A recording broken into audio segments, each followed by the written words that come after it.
Hello and welcome to 5 Common Mistakes Organizations Make When Choosing an MDR Provider. Today's webinar is sponsored by Red Canary and produced by Actual Tech Media. My name is Scott Becker. I'm from Actual Tech Media, and I'm excited to be your moderator for this special event. Now, before we get to today's great content, we do have a few housekeeping items that will help you get the most out of this session. So first off, we want this to be an informative event for you. So we encourage any questions in the questions box in our webinar control panel. Not only will we have team members responding to questions during the live event, we'll also have a dedicated Q&A session at the end of the presentation where we'll discuss in greater detail some of the top questions that you ask. This Q&A panel is also the place to let us know about any technical issues that you might be experiencing.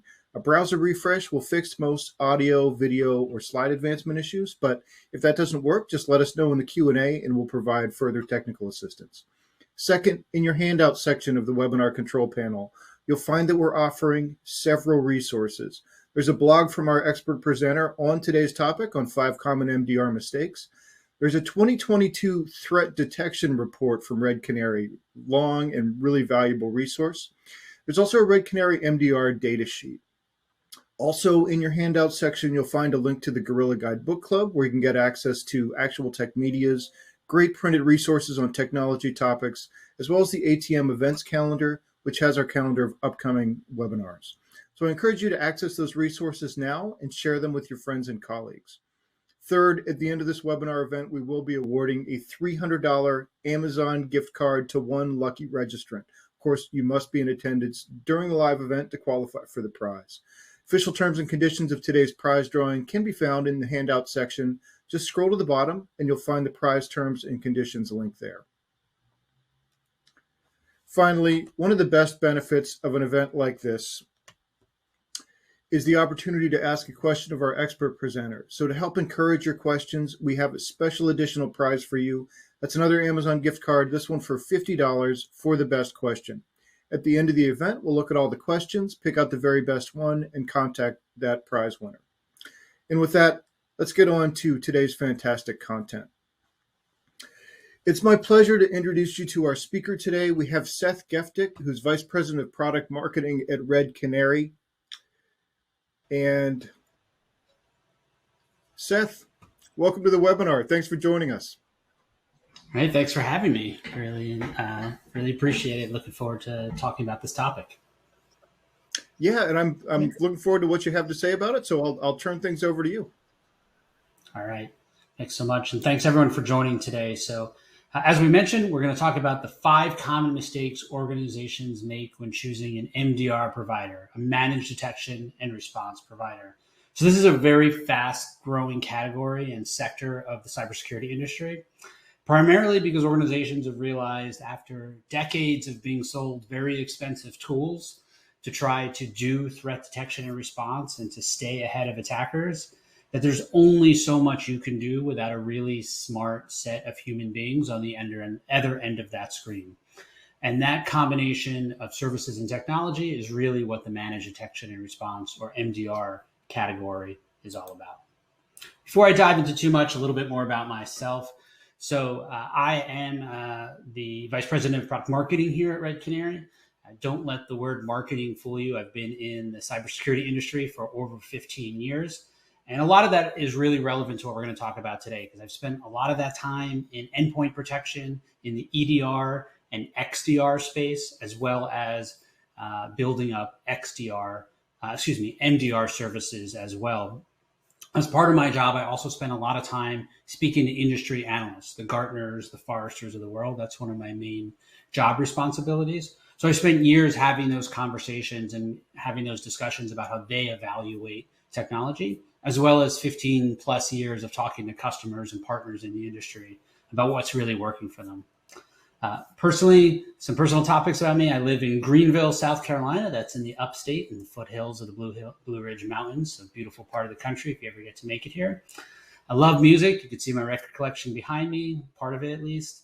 And when I'm not listening to music, I'm usually hanging out with my family, eating at hopefully a good restaurant, and watching some soccer. My playing days are sadly over. All right, we came here to talk about MDR.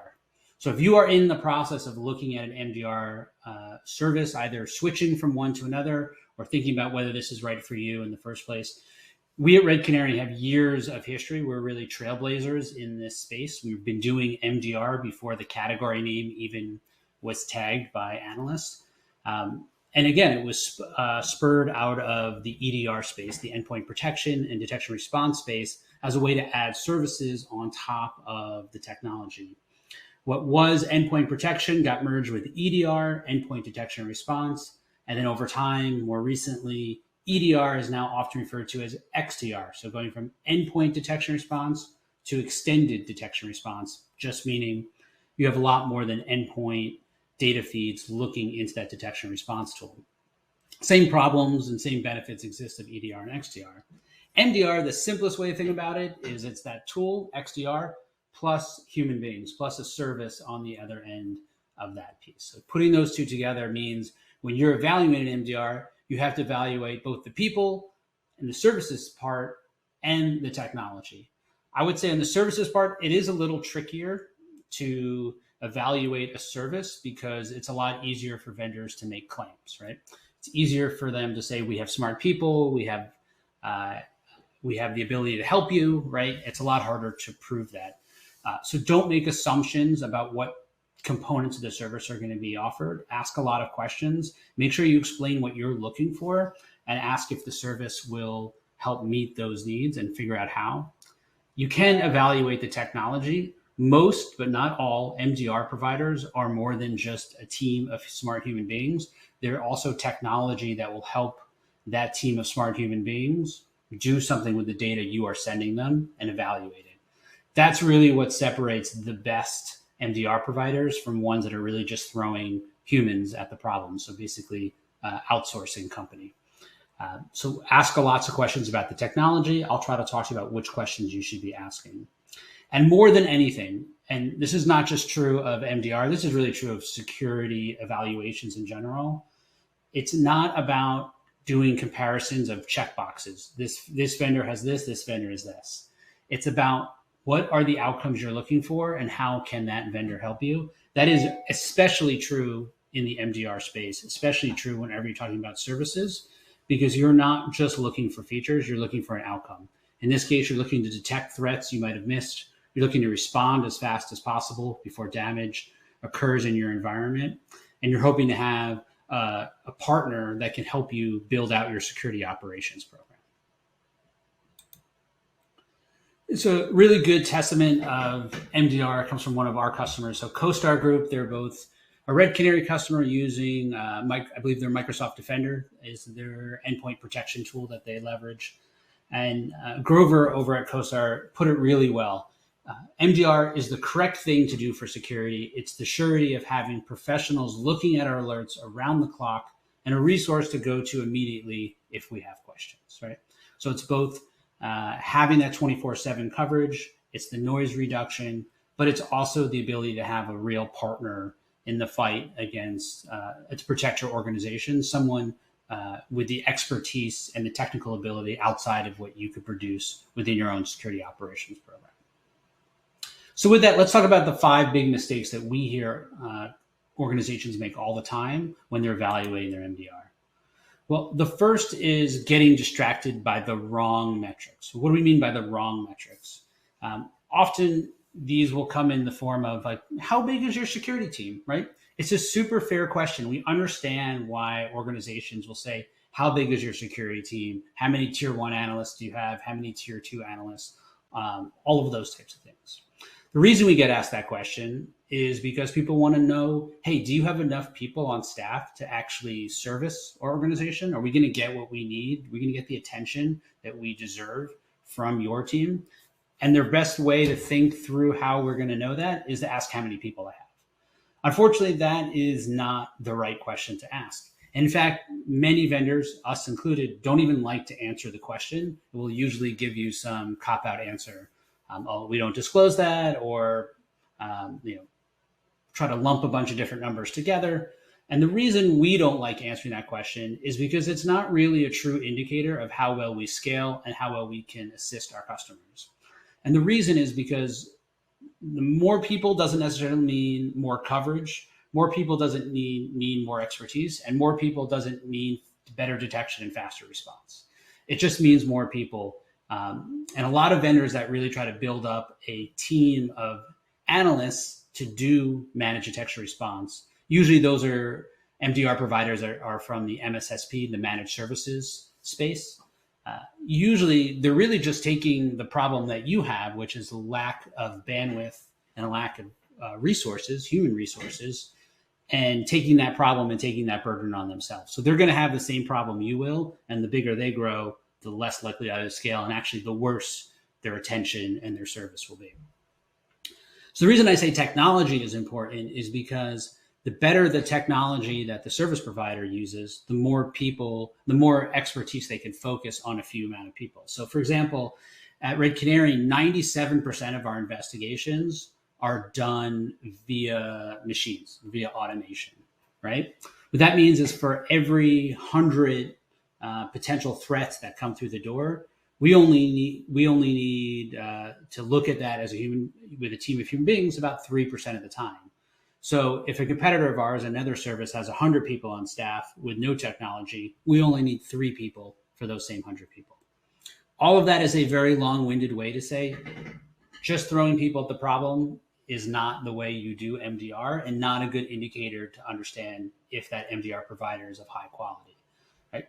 If you've been in this industry a while, you've seen the same thing happen in like the threat intelligence space over many years, right? The question threat intel providers hated was, how big is your data set? How many data feeds do you have? And again, that's not really indicative of how good the threat intelligence is. It just talks about how much volume they have. Could be a whole lot of noise and a whole lot of garbage in there. So make sure you ask the right metrics. Well, what are those metrics? Well, they'd be things like mean time to respond, mean time to detect. How is that going to impact my security program? What is the increase in detections you can provide over what I can provide today? How many hours can you save? How fast, how much faster will we be able to respond as an organization when we do find a threat? So focus on your team's metrics, what you're solving for, and then figure out what the technology the provider uses that can help aid in those metrics and how they balance that mix of human beings and technology. It's always a mix. It's never 100% one or the other, or at least it shouldn't be. So that's mistake number 1, getting distracted by the wrong metrics. One of those metrics that we often get asked about is like number of data sources, right? And types of data sources, which leads us to our second mistake, which is only focusing on one particular data type. Usually that's endpoint data, but it can be network data too, and ignoring other sources of data. And it's also what type of data we're looking at. And so let me explain this a little bit more. So Gartner has a great market guide for MDR services. I'll tell you how to download that for free at the end of this session. But they say MDR services are evolving to include a larger set of technologies and coverage beyond EDR, right? Historically, MDR is EDR or XDR plus services, right? But if it's just EDR plus services, that means you're just looking at the endpoint. And that really isn't enough in today's day and age. Even at Red Canary, several years ago, if you talked to us, we were really only looking at endpoint data. And we felt pretty confident at that time that we could protect organizations with just endpoint data. But a while ago, we shifted our mentality. And the reason we shifted is because adversaries shifted. So essentially, we go where the adversary goes. And adversaries don't just attack endpoints, they attack organizations. So having a broad set of data that you can look at, so security information, not just from the endpoint, but from the network, from identity tools, from SaaS applications, from cloud, right? Gives you a broader picture of the scope and impact of a potential attack. It could also help you find attacks earlier in the intrusion chain and could help you identify the root cause analysis a lot easier, really, so you know how to truly remediate the threat than you would if you're just looking at one data type alone. So usually MDR providers that have a strong EDR history will focus too much on the endpoint. Sometimes those that come from MSSPs are really very, very, very network focused, which gives you even a less clear picture of what's going on in the environment. So the key is not just focusing on one, looking for someone who has a holistic strategy so they can provide MDR everywhere in your environment. And then going back to our first mistake, it's not just about the number of integrations that they have, it's the depth of those integrations. All right, great. You have integrations with network tools and endpoint tools. What data are you actually looking at, and what data is being included to help you find your tip-offs to find potential threats? So how do you solve this particular mistake? Again, security teams should be less focused on the actual data sources and do what Gartner suggests, which is focusing on risks and outcomes that will directly impact their business objectives. So it's going to be a common theme in this presentation, focusing on the security outcomes, less about feature checklists.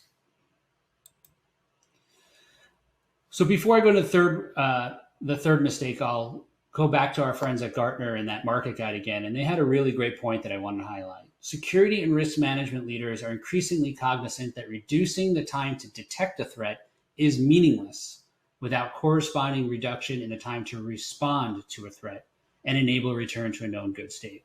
Meaning, no matter how fast and effective you are at finding threats, if you don't do anything about them, you're really not solving your problem. This has been one of the big problems with EDR and XDR tools historically is, maybe they'll find something really valuable for you, but if you don't know how to actually respond to that and respond to that really quickly before the attacker can do the damage or get away or hide or whatever it is that they plan on doing in that never-ending game of catch-up that you're doing to catch up to attackers, then you're not really effectively doing detection and response. So mistake number 3 is overlooking the R in MDR, manage detection and response. Gartner also a few years ago coined the phrase big R and little r.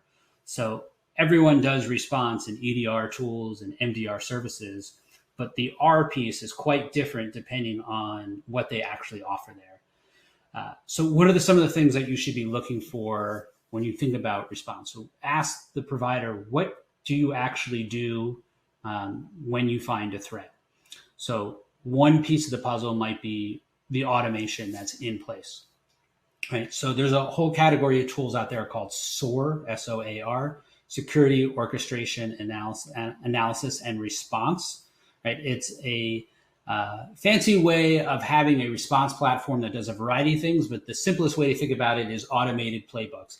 If I find this A and I find B, then automatically do C every time. Right. That could mean shutting down and isolating an endpoint. That could mean killing a process. That can mean opening a ticket to your security team to go investigate further, opening a ticket to your IT team to go do what they have to do on the device or in the network, right? It gives you the ability to react much, much faster to threats by having automated playbooks and a plan in place before anything happens, right? And while technology doesn't solve all problems, here it speeds it up quite a bit. So if you have 50 potential threats going on a day, maybe 45, 46, 47 of those can be dealt with automatically just by having that automated response tool in-house. Some EDR tools provide this as part of the EDR tool. A lot of vendors sell a SOAR tool separately from EDR. Right now, they're 2 separate categories, but I imagine they'll merge over time. MDR providers often, like Red Canary, will have the SOAR platform built into our technology to help with our response and your response when a threat comes in there. So what's the automation story? Dive deep into that. And then what's customizable versus what's out of the box. So you want a decent amount of out of the box functionality when it comes to response so that on day one, as soon as you turn on the service, it works. You shouldn't have to spend months building out everything to customize it so that actually works. It should just work on day one with some universal best practices. But you should also want the ability to customize, right? Again, you might have special needs that, hey, if something pops up, it's a high severity alert. I want you to automatically send a message on Slack to our emergency response team to get them going quickly, right? So think through that, what your process is, and ask, can this tool be customized to meet that? And what's out of the box that meets that already, so I don't have to spend time and energy building that. Along those lines, you should ask the vendor if they do need to customize things, how easy is that to do? Does it require professional services? And do they charge for professional services? Most do. But that's not the whole story when it comes to response. It's not just an automation and technology story. It's a combination of people and technology. So there's really, I think of really three different versions of response. And ideally, you'd have all three options at your disposal, depending on what you need and depending on the situation of the type of threat that you're facing. So obviously, we just talked about automated response, which is really absolutely key, all right, to keep that mean time to respond down. Otherwise, you're just going to get overwhelmed with alerts like you did before. The second is having a human-led response, right? That's one of the main things that we do is we have a team of incident handlers so that when a high severity threat is confirmed, a human being has confirmed it, we will then walk through the entire process of how to remediate step by step with the customer in a way that they can understand, regardless of their security maturity, to get them back to that safe state as quickly as possible, as Gartner talks about. So that's automation, and then there's human-led. The third one is hands-on keyboard. That's where the vendor, the service provider, not only makes recommendations, but will actually hands-on keyboard go into your environment and remediate things on their own. That's a really, really important value add when you are under a time crunch. So the most obvious place where this comes into play is when you have pre-ransomware activity. Pre-ransomware activity sounds exactly like what it is. It's the things that we see before someone executes a ransomware attack. Anyone can detect a ransomware attack. It detects it for you. It tells you your machine's been locked down unless you pay us money. Pre-ransomware is saying, we know this is about to happen. This is an imminent threat, and we want to stop it now. We don't want to have to call the customer, make sure that they're awake, make sure someone's in the office who can actually go ahead and hit the button. We'll hit the button for you, right? So in certain types of situations, you might want to authorize a vendor to actually do the response for you. Not every customer is comfortable with that. Not every customer feels like they need that, but you would like that option there as well. So the three times of response: hands-on keyboard, human-led, which is recommendations, and then automated action by machines. All three are important, and you want to dive into all three and what the range of response options are. What can you actually do when a threat is found? Our fourth mistake is similar to response. It's around IR, incident response. So is incident response included in the threat, in the service itself? So a lot of organizations will assume that when they hire a managed detection and response service, that if something bad happens, if there is a serious situation, that the MDR provider will go ahead and help take care of that for them. That, believe it or not, is not always the case. Some will have you sign what is essentially a retainer. So if something bad happens, they do an incident response service, but you just sign up for X amount of dollars and then you use that up throughout the year or lose it, right? But it is an additional cost, either one that you could do in a retainer or pay on demand. Others will feed that out to a third-party provider. So they may not do that incident response in-house, but they might have one on call that you can call, again, either with a retainer or as an add-on fee that you didn't expect. And you really don't want to get in a situation where you're debating whether you have budget to respond to a threat, because that is going to make you make decisions that are budget-focused and not security-focused at that point. Another one, it's a very common problem, is that yes, they might do incident handling in-house, but there's caps in terms of hours or number of incidents that they'll handle, right? Oh, we found this threat, we took care of it, but that doesn't mean we will do the next 3 for you. Or we found this threat, we isolated this machine, and therefore you are remediated, but we're not going to actually investigate and find out what the bigger root cause of this issue was, which means the attacker can just keep coming back over and over and over again. So one thing to think through here is that there is incident handling and incident response, but there is a separate category of vendors out there called DFIR, sometimes called DFIR. That's digital forensics and incident response. Usually those are much more in the weeds IR services, where they'll do things like take copies of what's been happening on the machines for insurance and for law enforcement later. They do the actual cleanup of your environment. MDR providers rarely, if ever, any of them do that work. Red Canary will handle the incident, right? We'll figure out what happened, tell you how to stop it or stop it ourselves, and give you a report of what to do. but we're not necessarily going to go in and then restore your IT environment. We're not going to promise that we will have collected enough information that you can use to send to the authorities to prosecute the attacker. Just kind of a long shot anyway. That's where the much more boutique DFIR services come into play. So just something to think through when you hear these terms to understand the differences between them. So don't assume incident response is included. Make sure you ask the provider what real world examples of what response looks like and what the service, what they will actually charge for and not charge for, right? If we did this, if this situation occurred, do you handle it? And if not, do you charge for it and how much, right? Get those questions up front because often they are buried in the service agreement. And the last thing you want is surprise charges later on, especially when you feel like that might be you being taken advantage of because you don't have a lot of options, when the attack is in progress. So I'd like to then talk about a customer quote we had here, which helps set up our fifth mistake. Red Canary, this is from Aaron Post. Red Canary has taken what used to be a daily workload of hours and brought it down to minutes. Every detection is now actionable and reliable, and has significantly boosted our confidence and our defense posture, right?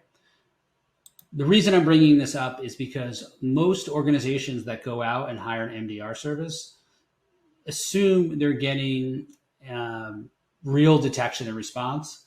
But a lot of MDR providers, particularly those, again, that are really just human-led and don't have technology, they're just doing noise reduction. So they're saying you have 100 alerts come through, and you're essentially paying them to look at your alerts and send them back to you. They're not providing additional value on top of that. They're not saying, hey, here's detections that we found that this service didn't find on its own. They're not correlating alerts from different data sources to look at a unified threat. They're not providing real remediation guidance or remediation options on their own. And often they're really not doing that much to protect you. They're essentially just saying, hey, you have too many alerts. We'll just process them for you and give you our best shot of saying these ones are most likely good and these ones are most likely you could ignore. All MDR providers should do alert triage. It's an important part of the service, right? Noise reduction is an important part of the service. But how much noise are they reducing? What's the quality? What's the false positive rate? What's the false negative? What's the misses rate, the false negative rate? So a real thing to think about is like, what threats can this service provider uncover by just looking at the alerts alone versus correlating alerts across different sources, by looking at the raw telemetry, the raw data from those products to find threats that maybe those security tools didn't find on their own. What's their detection rate there? So things to think through to not make this mistake is find out if the MDR provider is just looking at alerts from those tools or looking at alerts and the raw telemetry, the raw data from those tools. And then also look through like, what is their ability to filter out the noise? Or are they just taking the alerts and kind of regurgitating them back to you? Are they adding any context to those alerts? Are they putting them in perspective that make them actionable to actually speed up your response? Or are they just saying, hey, you got 100 alerts, ignore these 80, and then here's 20, go figure it out for yourself. A lot of them are just saying, here's the 20 you should look at, go figure it out for yourself, with not providing a lot of value on top of that. That's usually going to be the difference between a low-cost MDR provider and a more serious, expensive or higher-end MDR provider. Okay, so those are the big 5 mistakes that we see over and over again. Here's how Red Canary can help you cut through the noise and help you go from alert to action as fast as possible. And more importantly, the thing we think at Red Canary is our job is to help you with your job. Your company mission is our company mission, and we want to make it our mission to keep you safe and secure 24/7, which means you can actually enjoy your nights off of work and enjoy your weekends knowing that you have a team of experts looking at your environment 24/7. From a technical perspective, the way we do that is through a few different ways. We look at both alerts and raw telemetry. So a lot of security products, you have environment, probably dozens if you're on average, and they generate a ton of alerts, which means they're generating a ton of noise. So the first thing we do is using automation and global intelligence that we apply to the over petabyte of data that we process every single day from our customers, is take out over 99% of that noise, all the false positives, leave the junk in there. That makes it hard to find the signal to the noise, the needle in the haystack, whatever analogy you want to use there. So we say, okay, you have hundreds and hundreds of alerts. Let's find the ones that really matter, that we know actually will likely mean that you have a real threat in your environment.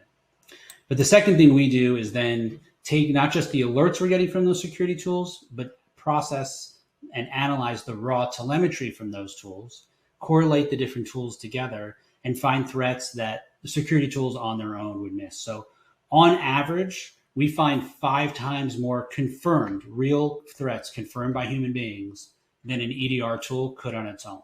So we work with some of the top EDR companies in the world, and we are better at using their tools than they are at using their own tools. So I think the worst ratio we have is like 3.8% for one of the EDR providers, meaning we find 3.8 times more confirmed threats than they do on their own. Others go up to almost 10 times more threats that we're finding than the tools can on their own.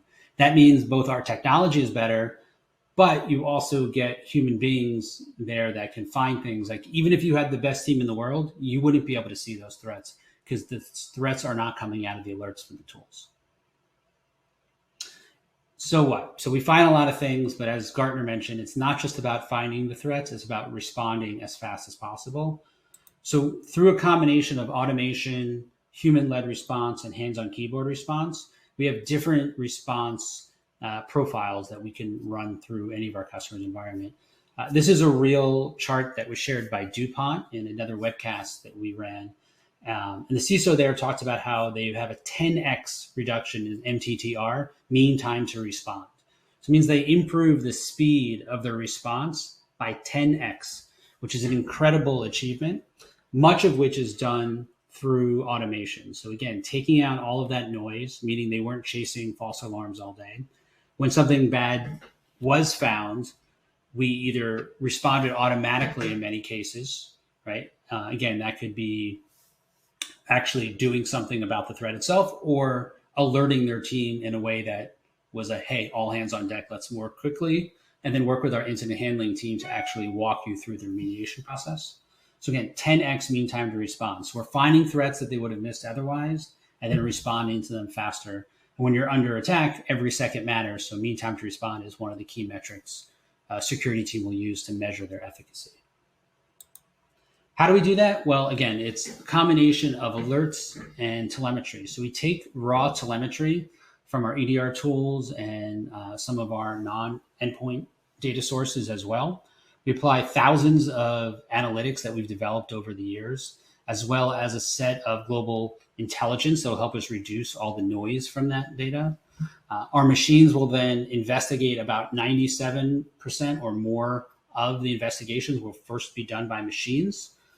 Whenever we send a high severity alert to customers, a human being will have always looked at every single time. So it's a combination of machine investigation and really smart humans, which we call detection engineers, investigating that complex activity. And when we do find something bad, we'll define it as a threat or suspicious activity. We could also find threats and suspicious activity using the alerts from security tools, both endpoint, network, identity, cloud, SaaS tools. So our technology will take all those different data points, standardize them, correlate them together, enrich it with intelligence, and then find, again, a human being can investigate the most important alerts there as part of a broader threat profile, and then look at all that together. And at that point, we'll know whether it's a threat or suspicious activity. We'll write that up for our customer, telling you exactly the who, what, when, where, how, and why of what it is and how to respond as best as we know. Either we can respond or our incident handling team will walk our customer through that, or our automation might take care of it automatically depending on the type of threat that exists. So a playbook might kick off through that integrated SOAR platform, which will integrate with some of those tools you see below, or the incident handling team will walk the customer through, or a combination, and then either Red Canary or your team will take care of that. So what does this mean in terms of the number of threats we're looking at, return on investment? So here's a great example of a real customer, about 10,000 employees.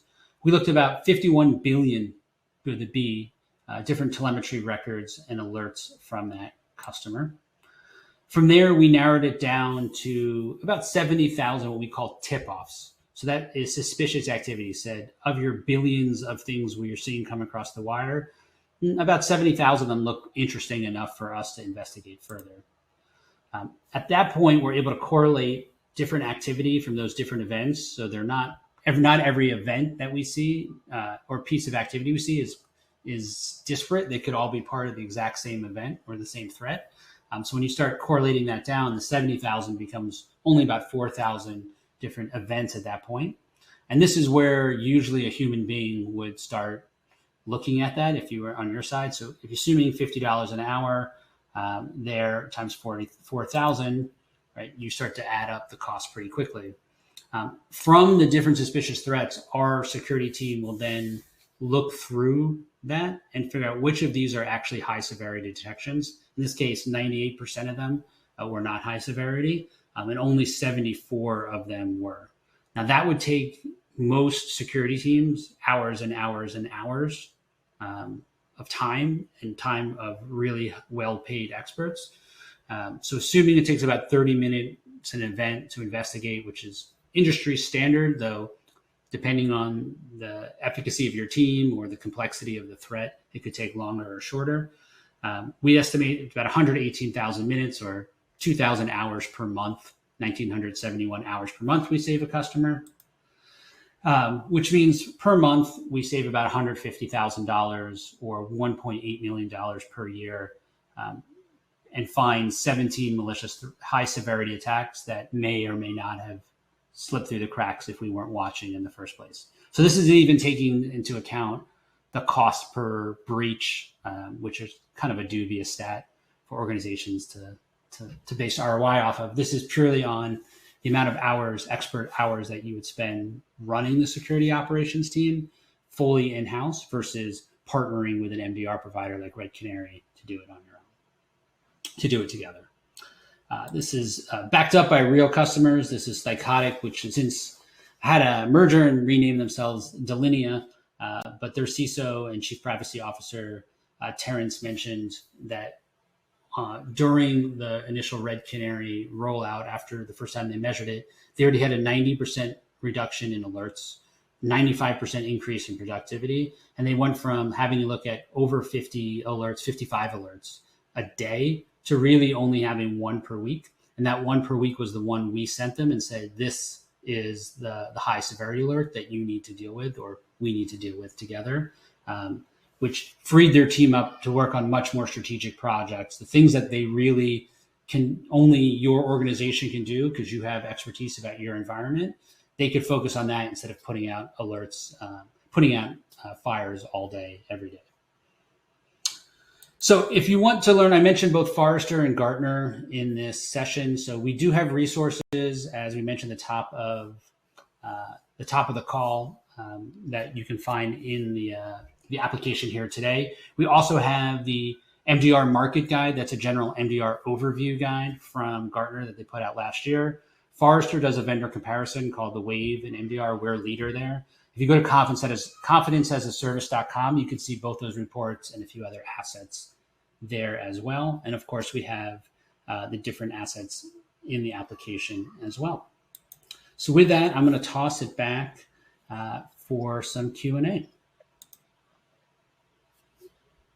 Okay, great. Yeah, Seth, great presentation. That 5 mistake format is, really helpful in understanding exactly what MDR is or what it can be in best case scenario. And just a reminder to everybody, if you like that format, just grab that link in your handout section to the blog entry that Seth wrote, which has a lot of these points as well. So yeah, let's get into some questions. One of them, you talked about the challenges of using a checkbox approach in evaluating MDR, in tools. And do you have recommendations on third-party reviews of MDR tools? Yeah, so that Gartner guide and the Forrester guide are really good places to start. So again, confidenceasaservice.com. You can find those. You can download those for free from us. I'd also stay tuned. MITRE, who has a well-known MITRE attack evaluation in the EDR, XDR space that a lot of vendors put a lot of time and effort into. They're actually doing one now on MDR providers, so that should be out by the end of the year. I don't know exactly what the output will be, whether it be a vendor comparison, but I'll at least give you some insight into what the different vendors are doing. There's also places like Gartner Peer Insights where you could see reviews from customers of those MDR providers. And you'll see there's probably 4 or 5 really good MTR providers, even competitors of ours that are good, right? That'll give you good service. But there's a lot of less quality providers out there that claim they do the same thing as really the top 5 or 6. Okay. All right. Super. Another sort of definitional question. You got into this a bit in your presentation, but I think it's always good to go back. What's the difference between EDR, XDR, and MDR? Yeah, it is confusing, isn't it? Right? Because we just throw acronyms at everything and they have almost the same exact letters. So the DR is detection and response. You have endpoint detection and response, extended detection response, which is an X, not an E, and managed detection and response. So the history of this is endpoint detection response came along to detect threats that endpoint protection, better known as antivirus, wasn't good at stopping automatically, or the stuff that was suspicious but not so suspicious you had to block it. So EDR came along as a tool to detect and investigate and respond to threats that were lurking in your environment. This was a huge improvement from organizations that basically just said if it got through the front door, then we never knew about it.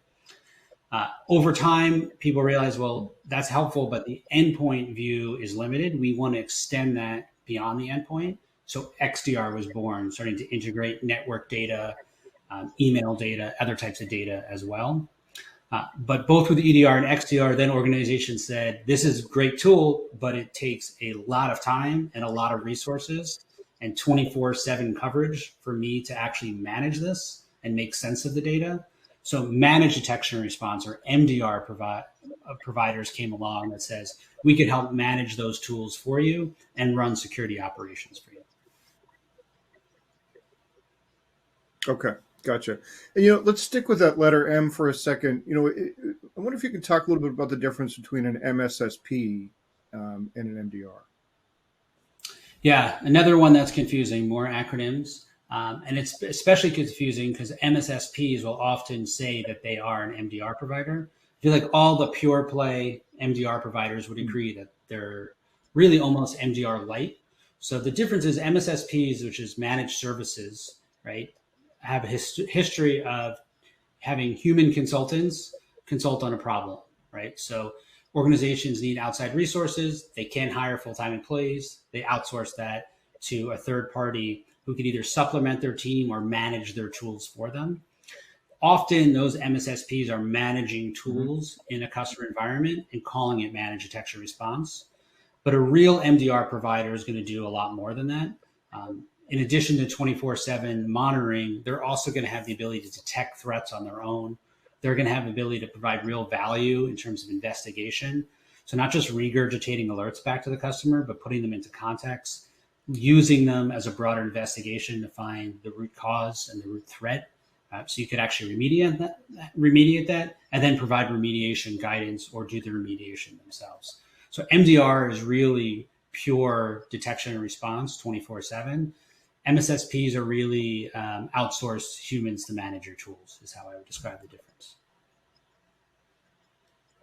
Okay. And sort of the last question along those lines, do EDR vendors have an inherent advantage over or in MDR? It's a good question. So a lot of the MDR providers out there, including our partners, also provide their own MDR service on top of their EDR tool. So in some ways, they have an advantage over most because, they should know their tool better than anyone else. So it shouldn't be hard for them to operate and get value out of it. So they have that advantage. The disadvantage they have is often they are very, very focused on their own ecosystem only and aren't great at taking security tools, data from other security tools that are not part of their ecosystem, meaning from other vendors that they don't play nice with. Even if they integrate with them, do they really do the most to get a full integration and make use of that? So that's a disadvantage some, but not all will have. And then along the lines of saying, like, do they have a home field advantage? They should. But as that stat that we showed before, like Red Canary is unique in the fact that we don't just take the alerts from those tools. We'll take the raw data and do our own analysis. And we're finding 5 times more threats than they're going to find on their own. So even though they should have that home field advantage, Red Canary at least has an advantage over them in terms of the detection rates. Okay. All right, great. And before we go on to some more of the audience questions, there's a ton of audience questions coming in. I do just want to put up a poll just about, if there's any additional information that you'd like about the Red Canary solution. You can click on that there, and I'll just leave that up as we continue with here. But let's see, this next question that I wanted to get to, we had some definitional questions from Cheryl, who's wondering, does XDR replace SOAR and SIM? I know you'd mentioned, I think SOAR is sort of part of your solution, but how do those fit together? Yeah, so XDR, SOAR, and SIM. So XDR is extended detection response. SOAR is security orchestration, automation, and response. And SIM is security information and event management. So I'll start with SIM. SIM historically is a tool used for compliance, log collection, log retention, and log analysis. That has more recently been rebranded as XDR and used for detection response. An XDR tool will unlikely replace a SIM tool, because a SIM does that compliance and log retention that an XDR tool or an MDR service usually can't replace. What it can do is replace the detection response capabilities. A lot of people are using SIM for detection response, and it's a less effective tool there, whereas an XDR with an MDR service is much more effective at actually finding threats, investigating, and respond to them. SOAR will probably likely get merged into the XDR category. So XDR, if it has an SOAR built in, yes, it will replace that. If an MDR like us has a SOAR built in, yes, it'll replace that. Otherwise, you have to purchase that separately today. Okay. All right. Well, I think you answered Cheryl's other question, which was, does an organization need all three, XDR, SOAR, and SIM? Yep. So I'd say you covered that too. Next question comes from Matt, who's wondering if the platform offers real-time information about possible breaches.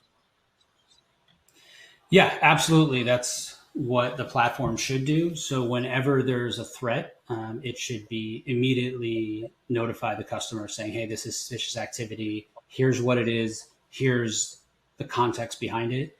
Here's either what we're going to do about it or what we suggest you do about it, and then walk them through it. For sure, that's one of the main benefits. Okay.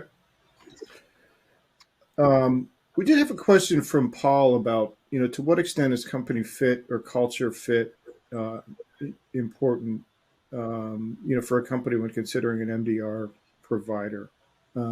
Any thoughts on that one?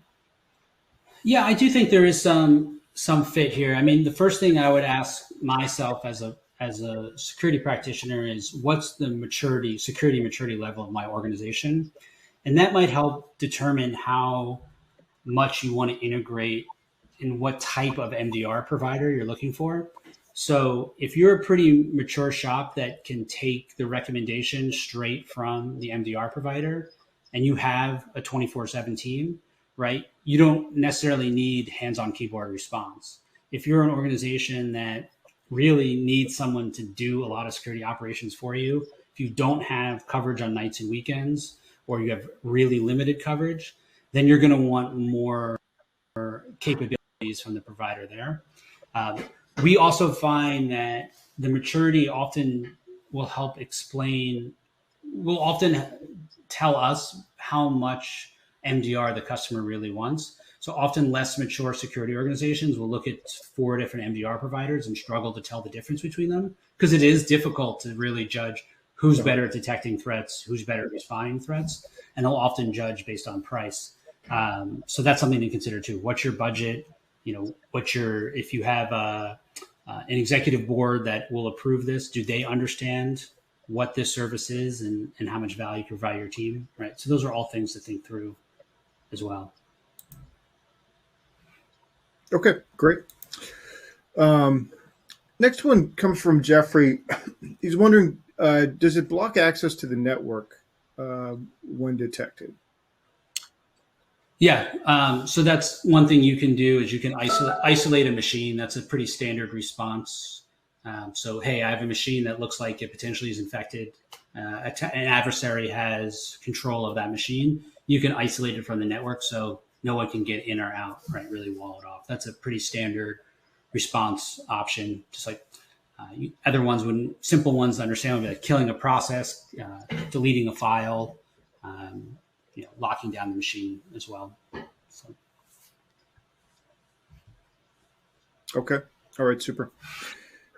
This next question, I'm going to assume it's going to be a yes, based on the report that you guys made available about the threat landscape with ransomware being number one. But Matt is asking, has your solution been targeted by ransomware? And if it has, how did you stop the attack? Yeah, of course. I mean, as a vendor, we're a target, just like you all are a target, but we're maybe a more high profile target. So obviously, we for a living we do 24/7 monitoring of our customer environments, and you could rest assured that we do the same thing in our own environment as well. So we are pretty locked down from an IT security perspective in general, and then we also have our own internal security team, which is separate from our MDR service. We have brand reputation there. We really don't want to get hit by a cyber attack. But this has actually been a big right. story in the news. MSPs, so managed service providers, have increasingly become very, very big targets of ransomware and other types of threats because they know if they can get into the MSP, then they have hundreds of organizations that they can now attack. So it's not quite a supply chain attack like Kaseya, but it's pretty much the same concept. So I know that we will sell through MSPs, right, so that we can protect their customers, but we actually also protect the MSP themselves because they have a ton of liability and a ton of risk as well. So, yeah. Gotcha. And you talked in your presentation about how the question about number of employees tends to not be the most productive way to think about it. But Thomas is wondering, do you have a set standard of necessary skills or certifications for your hired analysts besides internal training? So we're not a big, just like we're not a big feature checklist company when it comes to building our products. We're not a big checklist company when hiring our talent. We actually have a few really good articles on the Red Canary blog about what we look for in hiring, particularly for engineers, and what that process is like. Transparency is one of our cultural values. So yes, certifications are great. It shows that someone put the hard work and energy to learn and that they're serious. But certification doesn't necessarily mean you'll be great at your job. And we could take people who don't have that and train them as well for internal, the way that we think things should be done. So I don't want to dismiss certifications. I think they're important, but they shouldn't be a gatekeeping mechanism where someone has to pay $5,000 to get a certification to get an entry-level job. That's something that the team can sponsor on their behalf. But if you're interested about hiring and what the process is like and how we build our team, check out the Red Canary blog. We have some really interesting articles there on that. Okay, super. Well, I'm going to go ahead and close up the poll. Thanks to everybody who's answered that. Oops, I didn't want to go to that one. But Seth, it looks like we're running out of time here. If somebody wants to get started with Red Canary or find out more, what do you recommend? Yeah, so obviously redcanary.com. You can go and click get a demo or speak to an expert right on that page. The confidence as a service.com page has some information about Red Canary as well as those third-party analyst reports that'll help you as well. And you always are welcome to reach out to me directly on LinkedIn or Seth Geftic, the only one on LinkedIn, I can assure you. Feel free to reach out and I'll get you in touch with the right person. Okay. All right. Well, thanks, Seth. That was a great presentation, and appreciate all your insights in the Q&A as well. Thanks for being here today. Thanks for having me. And thanks everyone for listening in.